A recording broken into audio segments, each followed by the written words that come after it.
ചിറകുകളുള്ള bus. വിനോദയാത്രയ്ക്ക് പോകുന്ന bus ഒരു സാധാരണ ബസ്സല്ല.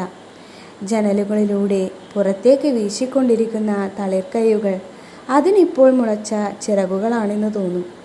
കഠിന ദുഃഖങ്ങളുടെ വിരസവക്കത്തിരുന്ന് പുകയൂതുന്ന മാമന്മാർ ആ ബസ് കടന്നുപോയതോടെ സന്തോഷത്തിലേക്ക് വിവർത്തനം ചെയ്യപ്പെട്ട് ടാറ്റ നൽകുന്ന മാമന്മാരായി. ചെകിടടപ്പിക്കുന്ന MP3-യിൽ ഡാൻസ് ചെയ്യുന്ന ക്ലാസ് ടീച്ചർ, ആടുന്ന കുട്ടികളുടെ തിരയിൽ പൊങ്ങിക്കൊണ്ടിരിക്കുന്ന മീനായി. ആഹ്ലാദത്തിൻ്റെ അനേകം നെഞ്ചുകളുള്ള ഒരു കിളിക്കുഞ്ഞിനെ പോലെ താർ റോഡിനെ തൊടാതെ പറക്കുകയാണ് ബസ്. വീതി കുറഞ്ഞ റോഡിലും എതിരെ പോകുന്ന വണ്ടികൾ അതിനോട് വഴക്കിടുകയില്ല. ടാങ്കർ ലോറികൾ എൻ്റെ പിന്നാലെ വാ എന്ന് പറഞ്ഞ് ബഹുദൂരം ഓടിക്കുകയില്ല.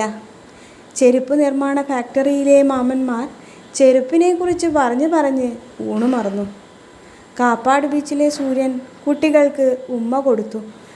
അറബിക്കടൽ തീരത്തേക്ക് എൻ്റെ മക്കളെ എന്ന് ഓടി വന്ന് കെട്ടിപ്പിടിച്ചു. അക്വേറിയത്തിലെ മീനുകൾ ഭംഗികളുടെ വീമ്പ് പറഞ്ഞു. പ്ലാനറ്റേറിയത്തിൻ്റെ തണുപ്പിലേക്ക് നക്ഷത്രങ്ങൾ ഇറങ്ങി വന്ന് കഥ പറഞ്ഞു.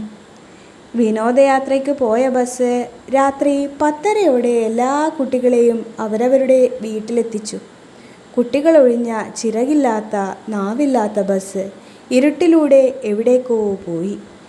അതിൻ്റെ ഉണ്ടക്കണ്ണുകളിൽ സങ്കടമുണ്ടായിരുന്നോ? ഉറക്കത്തിൽ അമ്മുക്കുട്ടി പറയുകയാണ്, അടുത്ത വർഷം വരുമായിരിക്കും.